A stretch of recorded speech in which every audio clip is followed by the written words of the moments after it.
नमस्कार, तपाईँ हेर्दै हुनुहुन्छ नेपाल पोस्ट। म गोविन्द चपगाई। आज मिति विक्रमसम्म 2079 साल कार्तिक 13 गते आइतबार, इस्वीसम्म 2022 अक्टोबर 30 तारिक। यसै गरी आज कार्तिक शुक्ल पञ्चमी तिथि परेको छ। सँगै आजबाट छठ पर्व पनि सुरु भएको छ। देश तथा विदेशमा रहनुहुने आमा बुवा दाजुभाइ दिदीबहिनी सम्पूर्णमा नेपाल पोस्टको तर्फबाट छठ पर्वको शुभकामना व्यक्त गर्न चाहन्छौँ। दर्शकबिन सदा जस्तै आज पनि देश तथा विदेशमा घटेका घटना, आगामी मक्सिर 4 गतेका चुनाव विशेष समाचारहरू, विभिन्न नेताहरूको भनाई, स्वास्थ्य सम्बन्धी जानकारी सँगै आज दिनभरि कहाँ के हुँदैछ त शुभ बिहानी सँगै सम्पूर्ण अपडेटहरू लिएर यहाँसम्म उपस्थित भइसकेका छौँ। कृपया समाचार समय अवधिसम्म हामीसँगै रहनुहोला। आउनुहोस् समाचार सुरु गरौँ। आजका मुख्य शीर्षकहरूबाट। छठ पर्व मनाउन सजाउन थालियो कमल पोखरी। बाइकमा बालबालिकालाई असुरक्षित तरिकाले नचढाउन ट्राफिक प्रहरीको अनुरोध। मध्यपहाडी लोकमार्ग अन्तर्गत खोटाङको सेखुवामा सडक भासियो। फेसबुकमा राख्न केपी ओलीले मागे सर्वसाधारणसँग तस्बिर। भारतको लापरवाहीले नेपालीको ज्यान जाँदा प्रधानमन्त्री देउवाको मौनता कहिलेसम्म, ओलीको प्रश्न। रविन्द्र मिश्रले दिए प्रचण्डलाई ज्यान माराको संज्ञा। दार्चुलाको घटनामा बोल्न परराष्ट्र मन्त्रालयको घाँटी कसले अँठायो, भीम रावलको प्रश्न। उम्मेदवारी खारेजबारे राजु गुरुङको आक्रोश। जनार्दन शर्माद्वारा प्रतिबद्धता पत्र सार्वजनिक। काङ्ग्रेसको चुनावी घोषणा पत्र, सडकदेखि स्वास्थ्यसम्म लोकप्रिय योजना। मोटरसाइकलको चक्कामा सल बेरिँदा हात चुडियो। बाल्टिनको पानीमा डुबेर कैलालीमा एक बालकको ज्यान गयो। भारतमा पराल जलाउँदा नेपालमा वायु प्रदूषणको जोखिम, सावधान रहन बिकेको सुझाव। र रुसको आक्रमणबाट युक्रेनका 1/3 ऊर्जा पूर्वाधार नष्ट। अब सुन्नुहोस् पुरा समाचार। छठ पर्व मनाउन काठमाडौँको कमल पोखरी सजाउन थालिएको छ। आज आइतबार परेको छठ पर्व मनाउन भक्तजनहरूले हिजो शनिबार कमल पोखरी सजाउन थालेका हुन्। कमल पोखरीमा छठ देवीको मूर्ति पनि राखिएको छ। यस्तै पोखरीका संरचना रङ रोगन तथा बत्तीले सजाइएको छ। निष्ठापूर्वक 4 दिनसम्म मनाइने छठ पर्व नहाए खाए बितिबाट सुरु गरिन्छ। छठ पर्व अत्यन्तै निष्ठापूर्वक मनाइने भएकाले यसलाई सबैभन्दा कठोर पर्वको रूपमा समेत लिने गरिएको छ। यस पर्वमा व्रतालुले पहिलो दिन नहाए खाए गर्छन् भने दोस्रो दिन खरना, तेस्रो दिन डुब्दै गरेको र चौथो दिन उदाउँदै गरेको सूर्यलाई अर्घ दिने चलन रहेको छ।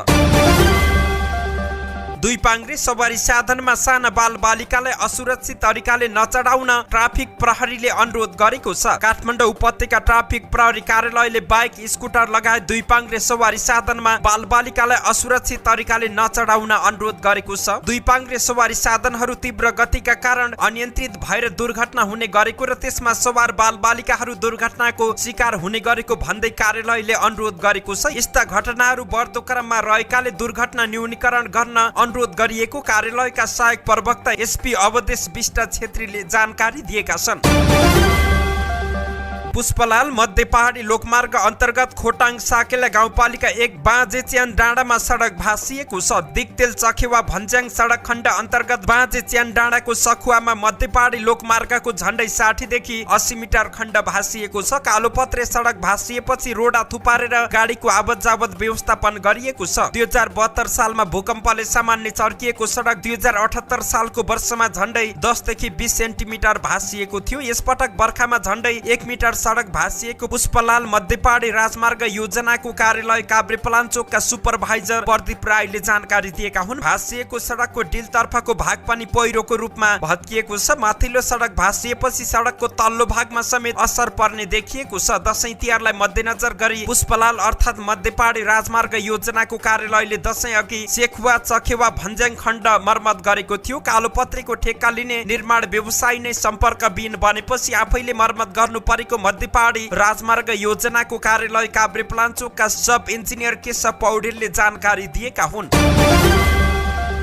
चुनाव नजिकिएसँगै नेकपा एमालेका अध्यक्ष केपी शर्मा ओलीले थप सक्रियता बढाएका छन्। आफ्नो निर्वाचन क्षेत्र झापा 5 मा लगातार गइरहेका ओली काठमाडौँ लगायत अन्य क्षेत्रको गतिविधिमा पनि सामेल हुँदै आएका छन्। फेरि पनि प्रधानमन्त्री बन्ने दौडमा रहेका ओलीले भर्चुअल गतिविधिमा पनि सक्रिय भएका छन्। केही दिन अगाडि 4 कार्तिकमा मात्रै आफ्नो फेसबुक पेजमा फोन नम्बर पठाउनेहरूसँग ओलीले कुराकानी गरेका थिए। कुरा गरेका मध्ये केहीसँग संवाद सार्वजनिक पनि गरेका छन्। टेलिफोन संवादपछि ओली तस्बिरमा माग्दै फेसबुक पेजमा पोस्ट गर्नतिर लागेका छन्। थाहै नपाई कति धेरै साथीहरूसँग यस्ता सेल्फी खिचिएका होलान्। साथीहरूले मसँग खिचेका तस्बिरहरू फेसबुकको कमेन्ट बक्समा पठाउनु भयो भने म समय मिलाएर हेर्नेछु। केही तस्बिर सहित ओलीले शनिबार फेसबुकमा लेखेका छन्। 5 कार्तिक बिहान आफ्नै निवास बालकोटबाट देखिएको सूर्योदयको दृश्य राखेर ओलीले तस्बिर माग्न थालेका हुन्। ओलीले आफ्नो फेसबुकको मेसेज बक्समा तस्बिर पठाउन आग्रह गर्दै आएका छन्।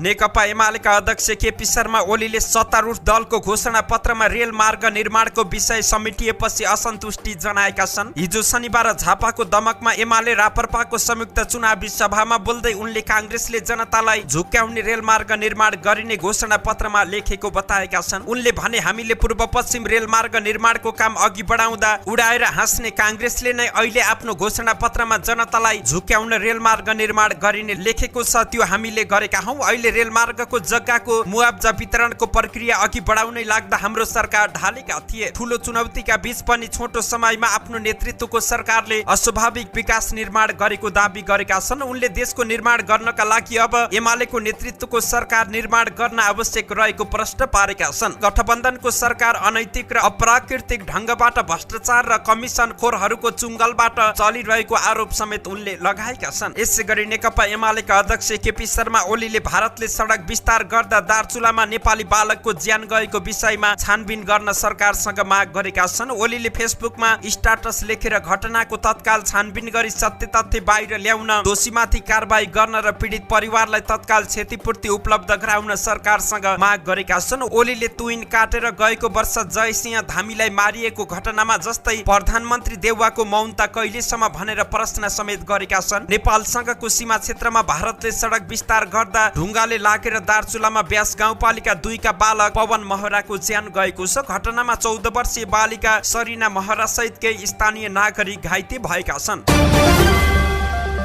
राष्ट्रिय प्रजातन्त्र पार्टी राप्रपाका वरिष्ठ उपाध्यक्ष एवं काठमाडौँ क्षेत्र नम्बर 1 बाट प्रतिनिधि सभा सदस्य पदको उम्मेद्वार रहेका रविन्द्र मिश्रले नेकपा माओवादी केन्द्रका अध्यक्ष पुष्पकमल दाहाल प्रचण्डलाई ज्यानमाराको संज्ञा दिएका छन्। हिजो शनिबार काठमाडौँमा आयोजित एक कार्यक्रममा मिश्रले प्रचण्डमाथि चितवनको माडीमा बसका बालबालिका र वृद्ध चलाएको मुलुकमा मान्छे मारेर शासन गरेको आरोप लगाएका छन्। उनले पृथ्वीनारायण शाहको शालिग भत्काउनेले गोर्खामा चुनाव जित्छु भन्ने गरेको भन्दै आक्रोश व्यक्त गरेका छन्। मुलुकमा राजाको आवश्यकता औलाउँदै उनले मान्छे मार्न हुने तर राजाले गल्ती नै गर्न नहुने भनी पटक पटक प्रश्न गरे। मुलुक भू राजनीतिको भूमरीमा पर्ने भन्दै त्यसलाई जोगाउन पनि राजा र राज संस्था अति आवश्यक रहेको मिश्रले जिकिर गरेका छन्। मान्छे मारेर आउनेले यो मुलुकमा शासन गर्न हुने, माडीमा दिउँसै बसमा बच्चा र वृद्ध जलाउनेले त्यहीबाट चुनाव जित्न हुने, पृथ्वीनारायण शाहको शालिग भत्काउनेले गोर्खामा गएर चुनाव जित्छु भन्न हुने, अनि यो देशमा राजाले गल्ती गर्न नहुने, संसारमा गल्ती नै नगर्ने राजा कहाँ छन् मलाई देखाउनुहोस् उनले भनेका छन्। उनले आफ्नो लागि नभएर देशको लागि राजा चाहिएको बताएका छन्।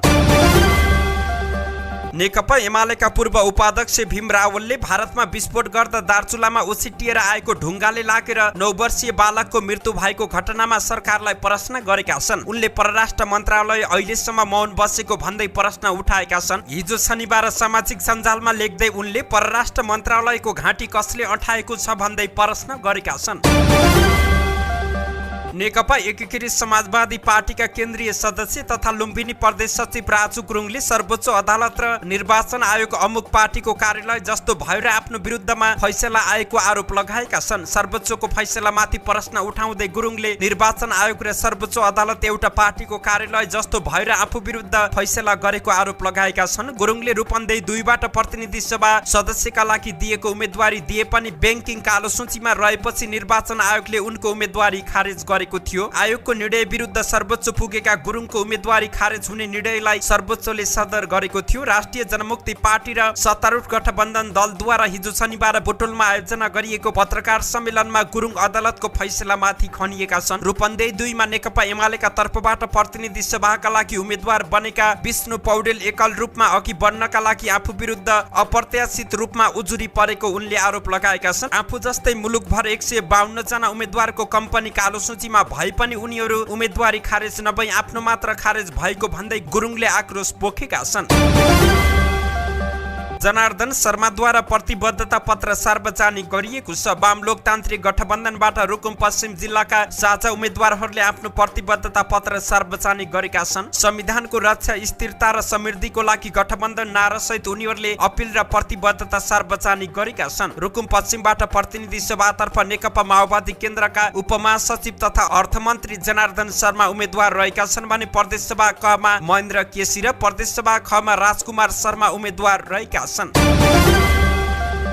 आसन्न प्रतिनिधि सभा र प्रदेश सभा सदस्य निर्वाचनका लागि सरकारको नेतृत्व गरिरहेको नेपाली कांग्रेसले चुनावी घोषणा पत्र सार्वजनिक गरेको छ। हिजो शनिबार पार्टी कार्यालय सानेपामा प्रधानमन्त्री एवं पार्टी सभापति शेरबहादुर देउवाले सार्वजनिक गरेको घोषणा पत्र प्रतिनिधि सभा विघटन नगर्ने, संघीयताको कार्यान्वयन गर्दै प्रदेश र स्थानीय तहलाई बलियो बनाउने प्रतिबद्धता व्यक्त गरिएको छ। घोषणा पत्रमा भनिएको छ, 3 तह बीचको अन्तर सम्बन्ध, सहकारिता, सहअस्तित्व र समन्वयको सिद्धान्तमा आधारित हुने संवैधानिक व्यवस्थाको पूर्ण रूपमा पालना गरिनेछ। संविधानको अनुसूचीमा उल्लेख गरिएका संघ, प्रदेश र स्थानीय तहका सरकारहरूका अधिकारहरूको सूची अनुसार कार्य सम्पादन गर्दा सिर्जना भएका समस्या सम्बोधन गर्न आवश्यक कानुनी व्यवस्था गरिनेछ। प्रदेशको संविधान प्रदत्त अधिकार र जिम्मेवारीलाई प्रष्ट गर्न अविलम्ब प्रदेश सरकार सञ्चालन ऐन दर्जुमा गरिनेछ। कांग्रेसले संघीय प्रदेश र प्रदेश सभाले बनाउन बाँकी रहेका कानुन प्राथमिकता निर्धारण गरी 1 वर्षभित्र निर्माण र परिमार्जन गर्ने प्रतिबद्धता जनाएको छ। घोषणा पत्रमा विभिन्न विषय र क्षेत्र अनुसार कांग्रेसको 5 वर्षमा गर्ने योजना प्रस्तुत गरिएको छ। शिक्षा, स्वास्थ्य, विकास, निर्माण, पर्यटन, कृषि, सिंचाई, विज्ञान, प्रविधि लगायतका विभिन्न विषयमा कांग्रेसले विभिन्न एजेन्डाहरू प्रस्तुत गरेको छ। कांग्रेसले सम्पूर्ण महिलालाई गुणस्तरीय स्यानिटरी प्याड उपलब्ध गराउने, 3 वर्ष मुनिका बच्चा र 73 वर्ष माथिका ज्येष्ठ नागरिकको निशुल्क उपचार गर्ने, 65 वर्षमै ज्येष्ठ नागरिक भत्ता दिने, मृत्यु संस्कारका लागि 10,000 रुपियाँ उपलब्ध गराउने लोकप्रिय कार्यक्रम समेटेको छ। नेपाली कांग्रेसका प्रवक्ता डाक्टर प्रकाश शरण महतले संविधानको रक्षा र मुलुकमा राजनीतिक स्थायित्व कायम गर्न आसन्न निर्वाचनमा वाम लोकतान्त्रिक गठबन्धन बनाइएको बताएका छन्। ललितपुरमा आयोजित वाम लोकतान्त्रिक गठबन्धनको कार्यकर्ता प्रशिक्षण कार्यक्रममा हिजो उनले संविधानमा भएका कमी कमजोरी सच्याउन परिमार्जनको आवश्यकता रहेको र आवश्यकताका आधारमा संविधानलाई परिमार्जन गर्दै लैजाने प्रतिबद्धता व्यक्त गरेका छन्। राष्ट्रिय सहमतिका आधारमा संविधान संशोधन गर्छौं, तर संविधानको जग उखेल्न दिँदैन प्रवक्ता महतले भने। उनले गठबन्धनका साझा उम्मेद्वारहरूलाई विजयी गराउन नेता कार्यकर्तालाई निर्देशन समेत दिएका छन्। निर्वाचन आयोगले हालसम्म पहिलो हुने निर्वाचित हुने प्रणालीका लागि 2,36,80,500 मतपत्र छपाई गरेको छ। निर्वाचन आयोगले पहिलो हुने निर्वाचित हुने प्रणालीका लागि प्रतिनिधि सभातर्फ 1,18,98,000 र प्रदेश सभातर्फ 1,17,82,500 मतपत्र छपाई सम्पन्न भएको छ। कार्तिक 13 गते सुदूरपश्चिम प्रदेशका कैलाली, कञ्चनपुर, अछाम, डोटी, डडेलधुरा, बझाङ, बैतडी र दार्चुलामा पहिलो हुने निर्वाचित हुने प्रणालीतर्फको मतपत्र ढुवानी हुनेछ। यसै गरी यी जिल्लामध्ये समानुपातिक तर्फको मतपत्र ढुवानी हुन बाँकी रहेका जिल्लामा समानुपातिक तर्फको पनि मतपत्र ढुवानी हुनेछ। साथै यी जिल्लामा अस्थायी मतदाताका लागि आवश्यक पर्ने समानुपातिक निर्वाचन प्रणालीको मतपत्र पनि ढुवानी हुनेछ। नेपाली कांग्रेसले कोभिड-19 को महामारीका कारणले भएको मानवीय क्षतिको मुख्य जिम्मेवार पूर्व प्रधानमन्त्री केपी शर्मा ओली रहेको आरोप लगाएको छ। शनिबार प्रकाशित चुनावी घोषणा पत्रमा कांग्रेसले कोभिड-19 बाट लाखौं संक्रमित र हजारौं नागरिकको मृत्यु भएको मानवीय संकटको घडीमा समेत ओली नेतृत्वको सरकारले नागरिकको स्वास्थ्यमा खेलवाड गरी कमिसनको खेलमा डुबेको उल्लेख गरेको छ। जनताको स्वास्थ्य प्रति यो हदसम्म गैर जिम्मेवार र असंवेदनशील सरकार नेपालको इतिहासमा अहिलेसम्म थिएन, घोषणा पत्रमा भनिएको छ। 2076 चैतमा पहिलो पटक नेपालमा देखिएको कोरोना महामारीका कारण हालसम्म नेपालमा 10 लाख भन्दा धेरै संक्रमित भएका छन् भने 12,019 जनाको मृत्यु भइसकेको छ। कुशासन र भ्रष्टाचारको सबैभन्दा ज्वलन्त उदाहरण कोभिड महामारी नियन्त्रण र रोकथामका लागि सरकारी उदासीनता र मेडिकल सामग्री खरिदमा भ्रष्टाचार र कमिसन प्रकरण हो, घोषणा पत्रमा कांग्रेसले भनेको छ। महामारी सुरु भएपछि कोभिड नियन्त्रण गरी जनताको जीवन रक्षा गर्ने सरकारको अनिवार्य प्राथमिकता दायित्व थियो, तर महामारी नियन्त्रण, रोकथाम र उपचारको सम्बन्धमा तत्कालीन सरकारले प्रारम्भदेखि नै गम्भीर त्रुटि गर्दै आयो। ओली सरकारले महामारी नियन्त्रणका लागि उपयुक्त नीति र कार्ययोजना तय नगरेको र परीक्षण, उपचार, औषधि, क्वारेन्टिन र अस्पतालको व्यवस्थापन गर्न संवेदनशील नभएको कांग्रेसले आरोप लगाएको छ। ऊर्जा जलस्रोत तथा सिंचाई मन्त्री एवं नेकपा माओवादी केन्द्रकी उपमहासचिव पम्फा भूषालले आफू प्रत्यक्षतर्फ चुनाव लड्ने यो अन्तिम पटक भएको बताएकी छिन्। ललितपुर क्षेत्र नम्बर 3 को प्रतिनिधि सभा सदस्यको उम्मेद्वार भूषालको अर्को निर्वाचनमा भने आफू प्रत्यक्षतर्फको उम्मेद्वार नबन्ने घोषणा गरेकी छिन्। हिजो शनिबार ललितपुरमा आयोजित एक कार्यक्रममा उनले आउँदो निर्वाचनमा आफू 65 वर्ष पुग्ने भन्दै उमेरकै कारणले निर्वाचन लड्ने अवस्था नहुने बताएकी छिन्। 16 वर्ष हुँदा म ललितपुर आएकी हुँ, 44 वर्ष भयो यहाँ बसेको, म गत साउन 4 गतेबाट 60 वर्ष पुगे, अब अर्को संसद आउने बेलासम्म म 65 वर्ष पुग्छु, अरू कुनै कारणले होइन। म चाहिँ अब उमेरको अवस्थाले प्रत्यक्ष निर्वाचन लड्न, घर घर जान अनि टोल टोल पुग्न, गल्ली गल्लीमा पुग्न, सबै ठाउँ पुग्न अब मसँग त्यो इच्छा छैन उनले भनिन्। भूषालले अब युवाले अवसर पाउनु पर्ने बताएकी छिन्। मलाई रहर लाग्यो भने समानुपातिकमा जान्छु भने पनि हुन्छ, राष्ट्रिय सभा पनि रहेको छ, अरू राजनीतिक मोर्चाहरू पनि छन्, पार्टीको जिम्मेवारी लिएर कुनै महत्त्वपूर्ण भूमिका निर्वाह गर्न सक्छु, अब मलाई अर्कोचोटि उठ्ने रहर छैन उनले भनेकी छिन्। हात्तीबाट पाकेको धानबाली जोगाउन बाहुनडाँगीमा साइरन जोडेर ट्र्याक्टर परिचालन गरिएको छ। भारतबाट दैनिक 50-60 को संख्यामा नेपाल प्रवेश गर्ने हात्तीलाई धपाउन सिमाना नाकामा साँझ परेदेखि उज्यालो नभएसम्मका लागि साइरन सहितको ट्र्याक्टर परिचालन गरिएको छ। मेचीनगर नगरपालिका 4 बाहुनडाँगीका सीमा क्षेत्रको आलडाँगी, भोरलेनी, बाहुनडाँगी, भन्सार नाका, मिलनचोक, पुरानो नकलबन्द जाने बाटो, राईसिंह पुल र माताचोकमा एक एकवटाका दरले ट्र्याक्टर राखिएको वडा अध्यक्ष अर्जुन कार्कीले जानकारी दिए। विगत 7 वर्ष अघि प्रकृति संरक्षण कोष मार्फत गरिएको विद्युतीय तारबार भत्काएर हात्ती गाउँ पस्न थालेपछि गाउँवासी र अन्नबालीको सुरक्षाका लागि साइरन जडी ट्र्याक्टर परिचालन गरिएको अध्यक्ष कार्कीको भनाइरहेको छ। विद्युतीय तारबार मर्मत समारको अभावमा काम नलाग्ने अवस्थामा पुगेको बताउँदै कार्कीले भने हुल बाँधेर आएका हात्ती साइरन बज्न थालेपछि तितार बितार भएर भारततर्फ फर्किन्छन्। उनका अनुसार दिगो समाधान भने होइन, तत्कालको लागि बाली जोगाउने वैकल्पिक उपाय भएको पनि बताएका छन्। मोटरसाइकलको चक्कामा सल बेरिएर एक महिलाको हात चुडिएको छ। तनहुँको रिसिङ गाउँपालिका 1 झापुटारमा मोटरसाइकलमा सवार 29 वर्षीय रेणु थापाको मोटरसाइकलको चक्कामा सल बेरिँदा हात चुडिएको हो। शनिबार व्यास नगरपालिका 5 पाटनबाट झापुटार आउँदै गरेको ग 17 3472 नम्बरको मोटरसाइकलमा रेणुको सल बेरिएको थियो। दिदीको छोरासँग बाइकमा सवार उनको बायाँ हात कुइनो भन्दा तलबाट चुडिएको जिल्ला प्रहरी कार्यालय तनहुँले जानकारी दिएको छ। घाइते थापाकी छोरी र चालक भने सकुशल रहेका छन्। मोटरसाइकलमा सवार थापा मात्रै बाइकबाट लडेकी थिइन्। घाइते थापाको दमौली अस्पतालमा सामान्य उपचारपछि थप उपचार गर्न हेलिकप्टरबाट काठमाडौँ लगिएको छ। बाल्टिनको पानीमा डुबेर कैलालीमा 1 वर्षीय बालकको मृत्यु भएको छ। शुक्रबार गौरीगंगा नगरपालिका 2 मालिका टोलका नरिबहादुर एरका 1 वर्षीय छोरा वीरेन्द्र एरको मृत्यु भएको जिल्ला प्रहरी कार्यालय कैलालीले जानकारी दिएको छ। वीरेन्द्र बाल्टिनमा भरिएको पानीमा डुबेर अचेत भएका थिए। उपचारको लागि सेती प्रादेशिक अस्पतालमा लगिएको थियो। अस्पतालमा पुर्याउँदा डाक्टरले मृत घोषणा गरेको जिल्ला प्रहरी कार्यालय कैलालीका प्रहरी नायब उपरीक्षक वेद प्रकाश जोशीले जानकारी दिएका हुन्।